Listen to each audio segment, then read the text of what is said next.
Ini pertama dulu nih, di video ini kita bakal bahas Prancis, Argentina, Belgia. Iya, Prancis lawan Denmark, Argentina lawan Meksiko, sama Belgia lawan Maroko.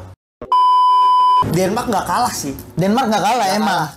Dari segi main. Dari segi ngelawan. Ah. Cuma balik lagi yang membedakan menurut gua murni karena kualitas pemain. Balik lagi 2 golnya Mbappe menurut gua ya mau kita harus akuin lah, mau gimana pun itu dia ini orang nih Jago banget, emang jago banget.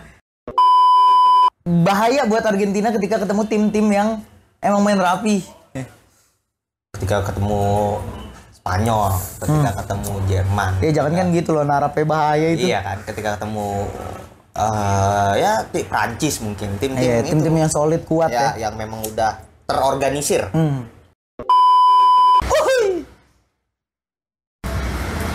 Balik lagi di Kong Media. Kalian ada di segmen Kong Goes to Qatar. nih.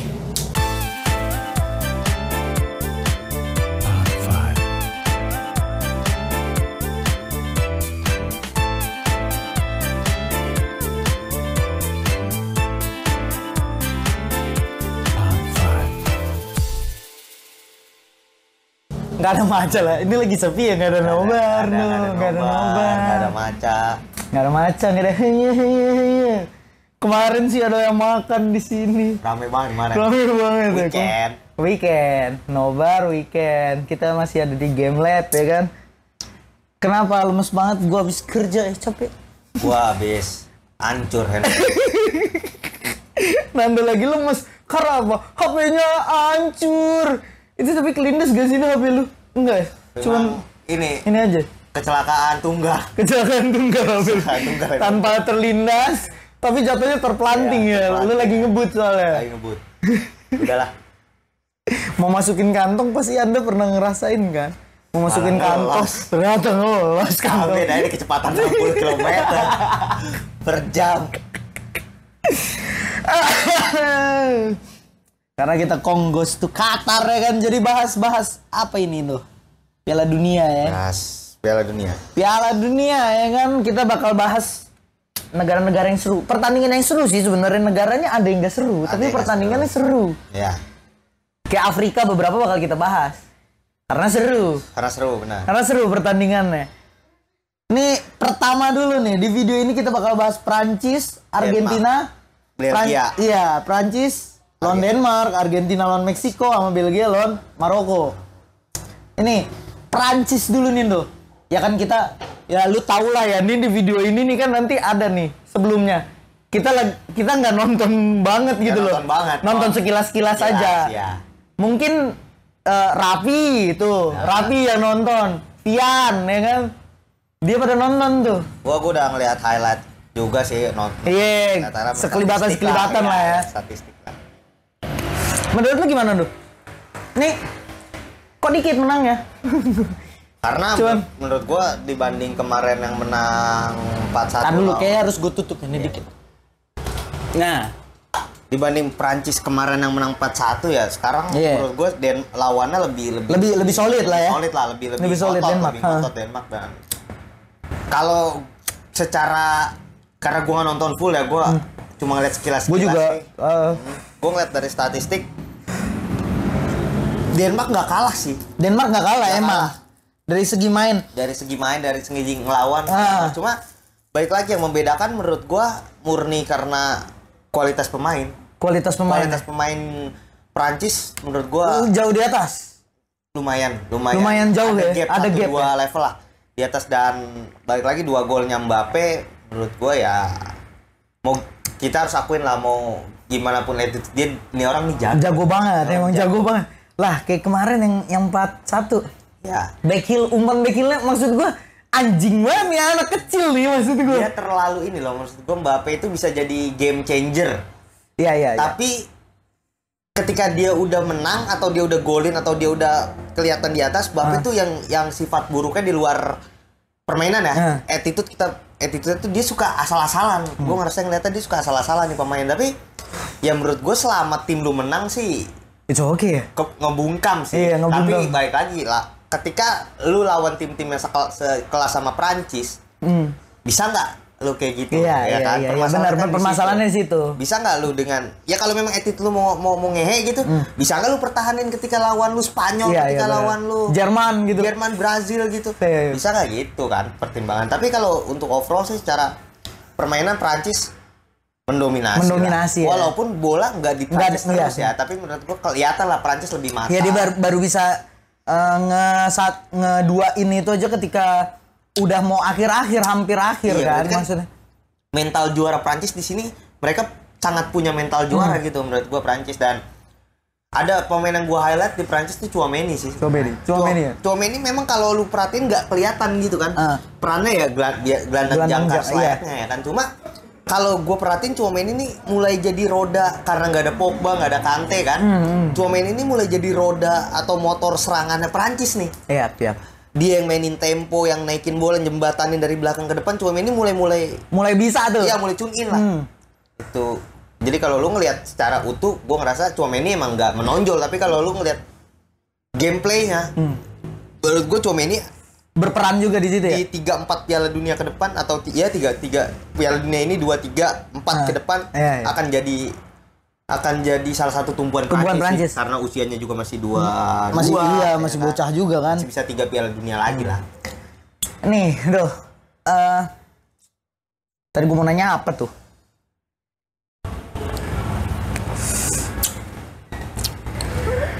Mungkin nggak Prancis back to back nih? Kalau gua sih ngerasa nggak mungkin. Nggak mungkin ya?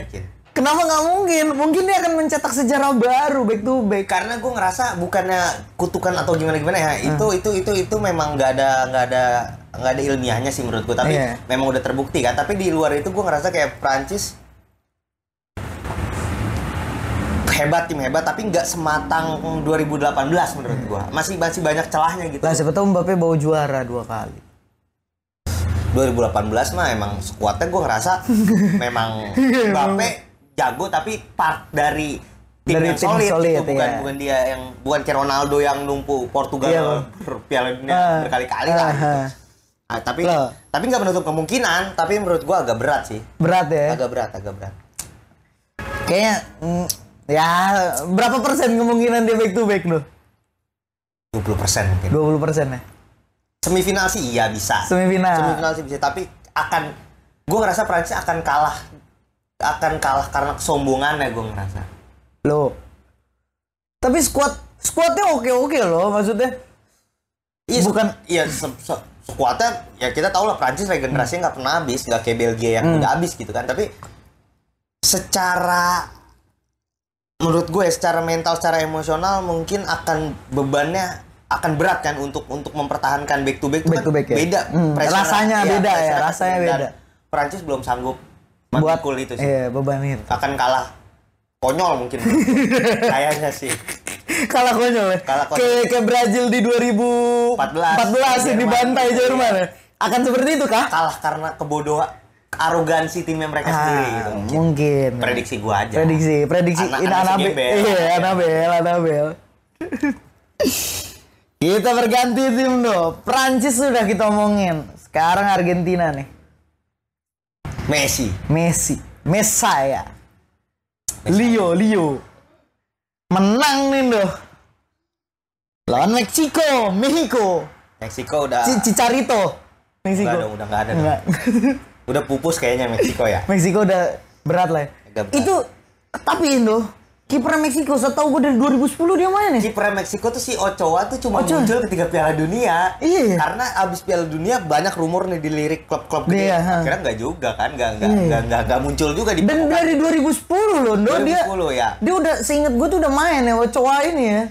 2000 ya 4 Piala Dunia lah ya. 4 apa 5 gitu, gue lupa lah. Gimana ini Indo penampilan Meksiko? Meksiko lawan Argentina tuh sebelumnya dia kan lawan si Argentina tuh Meksiko, ya Meksikonya itu sama bagus juga lawannya Eropa kok. Lupa gue. Gue lupa ya. Gue juga lupa satu grupnya siapa aja sih itu. Meksiko, Argentina. Satu lagi nih. Bagus juga ini. Siapa yo? Arab kemarin lawan siapa sih? Kalah kan Arab kemarin. Kalah anjing, lupa gua. Gua juga lupa. Kalah. Pokoknya lupa lah, pokoknya seri aja Meksiko kemarin kan, terus lawan Argentina.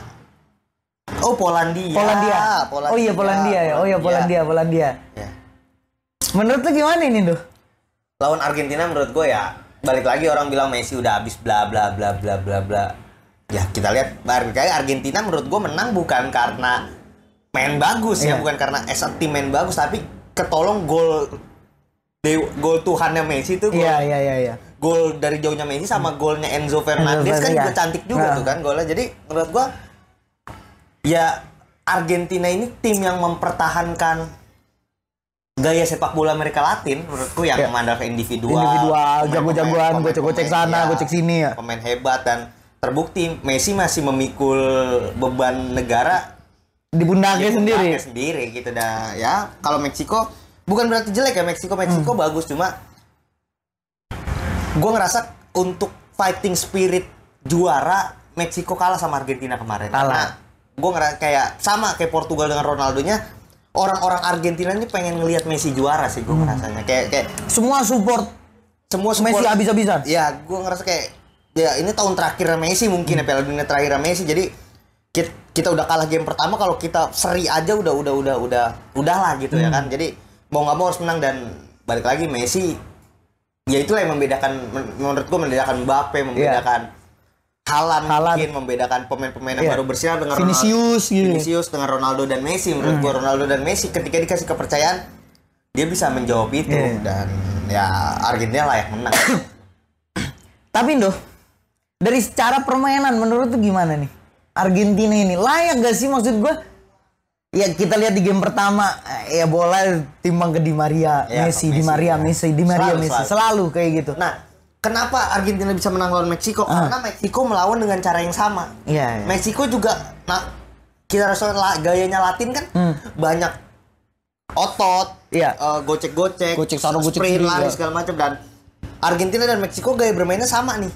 Jadi ketika lu api dilawan dengan api kan makin besar apinya. Siapa yang lebih panas dia yang lebih menang kan? Siapa yang punya mental kasarnya siapa yang punya mental dia yang lebih menang, dan akhirnya Argentina membuktikan. Argentina fighting spiritnya menurut gue murni karena itu sih kemenangan Argentina. Kalau secara sistem sih dua-dua enggak jelek ya. Enggak menghibur buat gue ya. Enggak menyenangkan lah gitu. Tamaca. Enggak menyenangkan gitu buat gue, enggak. Haya-haya dong, Cak. Udah kan? Udah mulai ya? Gak apa-apa, ntar gue taruh depan haya-haya kalau mau haya-haya. Itu sih menurut gue. Enggak, ini ya bahaya buat Argentina ketika ketemu tim-tim yang emang main rapi. Ketika ketemu Spanyol, ketika ketemu Jerman. Ya jangan kan gitu loh, narapnya bahaya itu. Iya kan, ketika ketemu Prancis mungkin, tim-tim yang solid, kuat ya. Yang memang udah terorganisir. Ya memang main skema taktik ya. Agak berat. Tapi untuk game kemarin sih menurut gua Messi man of the match sih. Man of the match ya. Pantes lah ya. Pantes lah. Gak kayak Ronaldo yang tiba-tiba gak kelihatan, tiba-tiba man of the match waktu yang ini. Iya, tapi kemarin semalam main bagus banget. Iya, Ronaldo main bagus banget. Walaupun ujung-ujungnya nih emang MU nih anjing nih, fans MU. Tuh lihat Bruno. Nanti lah dibahas lah anjing emang itu. Nanti kita bahas itu. Portugal. Maksud. Kita geser lagi dong. Ada apa dengan ini timnas ini? Fellaini. Belgia. Iya anjing. Belgia, De Bruyne. Ada apa ini dong? Kok kalah gitu? Ya. Sama Maroko. Balik lagi, gue nginget statementnya De Bruyne jadinya. Dia ngomong, menurut saya Piala Dunia, puncak Belgia di Piala Dunia itu 2018. Karena ketika 2022 kami agak kecil harapan kami untuk juara. De Bruyne, maksud gue, De Bruyne ini bukan orang yang suka bola, bukan orang yang suka. Ya, De Bruyne tuh realistis banget nih orang kan. Dan dia ngomong kayak gini gue setuju, karena pemain-pemain yang di 2018 umurnya 28, 29, 27 dan puncak-puncaknya lagi puncak-puncak karirnya sekarang kan udah 33, 34. Jadi udah mulai habis, Lukaku udah habis. Kalau De Bruyne masih oke lah, Courtois masih oke. Cuma sisa back-backnya segala macam kan. Jadi ya balik lagi, apalagi Maroko kemarin. Nah ini gue suka ini Asia Afrika ini udah mulai tumbuh. Dan kemarin Maroko tuh Afrika Utara ya? Apa? Asia kayaknya ya? Masih ya? Kayaknya enggak ada. Afrika dah kayaknya ya? Jatuhnya udah Afrika dah. Sama kayak ini Mesir dah kayaknya dia tipis-tipis ya. Maksudnya udah keafrikaan. Kayaknya ya. Ya orang-orang Asia Afrika lah pokoknya udah mulai naik. Iya, Asia Afrika ya. Kemarin kalau lihat golnya Maroko tuh menurut gua bagus banget. Apalagi gol kedua itu si Ziyech tuh kelas banget sih Ziyech tuh, suka banget. Gerakannya gitu, dribbling, build up serangan segala macam. Jadi balik lagi Belgia pemainnya udah terlalu tua, masih ngandelin Mertens, masih ngandelin Lukaku yang udah habis. Jadi kalau orang bilang Belgia unggulan, menurut gua enggak sih. Belgia cuma tim peramai Piala Dunia. Piala Dunia untuk tahun ini ya. Kalau untuk 2018 masuk hitungan tuh Belgia. Iya. Hazard masih on fire. Sekarang kan ya. Tapi sekarang Hazard dipanggil nggak sih? Dipanggil. Nggak kelihatan maksud gua. Nggak main. Iya. Karena memang udah habis. Pelatihnya si Roberto Martinez aja bilang, saya sekarang di mana sih Hazard? Madrid masih. Masih cadangan masih. Cadangan masih camat. Si Hazard, Roberto Martinez bilang, saya memanggil Hazard karena jam terbang ya, karena senior gitu. Untuk nge-guide yang muda-muda, bukan untuk di lapangan gitu. Dan apalagi ada Trossard kan, Trossard banget. Jadi gue ngerasa Belgia kalah. Orang kaget, mungkin banyak orang kaget, gue sih enggak. Karena apalagi kalau nonton ngeliat babak pertama gitu permainnya Maroko ngelawan segala macam, Hakimi bagus, Ziyech bagus. Gue pada memprediksi bakal imbang-imbang loh feeling gue. Bisa. Cuma pas kalah 1-0 tuh Belgia udah hampir terus tuh. Cuma memang final pass-nya gak dapet tuh De Bruyne tuh, dan finishingnya agak buruk kan si Batshuayi dan Lukaku. Dan nyerang udah fokus nyerang, dapet counter, Ziyech masuk, finishingnya si siapalah itu, dan akhirnya ya udah Belgia itu dihukum. Iya, gue mikirnya di saat itu seri-seri nih feeling nih. Bisa. Pun menang Belgia bisa menang tipis. 1-0. Tipis feeling gue. Tapi ternyata skor berkata lain. Karena pas 2-1 pas 1-0 Belgia tuh keluar terus. Iya. Di saat itu gue mikir seri nih. Iya. Di seri ini.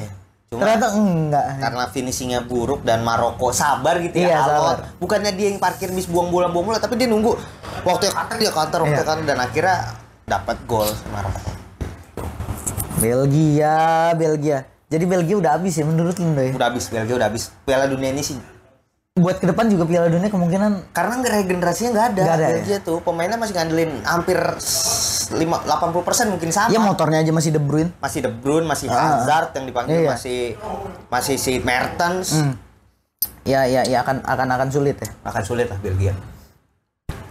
Tuh, 3 partai udah kita omongin. Ya. Selanjutnya ada lagi nanti di video kedua ya kan. Jadi buat kalian tetap pantengin Kong Media ya kan. Batuk dulu. Kita tetap pantengin Kong Media. Kita ada di Game Lab. Kalau kalian mau main PS bisa, main PS5, PS4, PS3 kalau mau ada bawa sendiri juga bisa. Main di sini pinjem TV, tapi bayarnya tetap ya harga PS4. Jadi buat kalian ngapain ya bawa PS keren tapi ngapain sih? Bang mesti mau main PS3 aja. PS3 sih, siapa yang mau main PS3 aja. Orang males banget main PS3. Duh, ada beberapa game-game yang ini. Masalah ini, kalau orang main PS4, PS5 kan yang sekarang PS4, PS5 lah. Orang sekalinya mau main mendingan main Nintendo atau enggak PS1 gitu. Yang emang vintage dapat. PS3 vintage. Ya kan grafik pas-pasan udah males dah. Jadi buat kalian yang mau main rental PS bisa langsung aja datang ke Game Lab di Ruko Puro Depok Mas Blok B5 di atas laundry ya. Kalian datang. Ya pokoknya itu aja dah. Video buat pertama ini ya kan. Kita bakal lanjut di next video. Gue cabut dulu, gue Boti, Nando. Kita cabut dulu. Bye bye.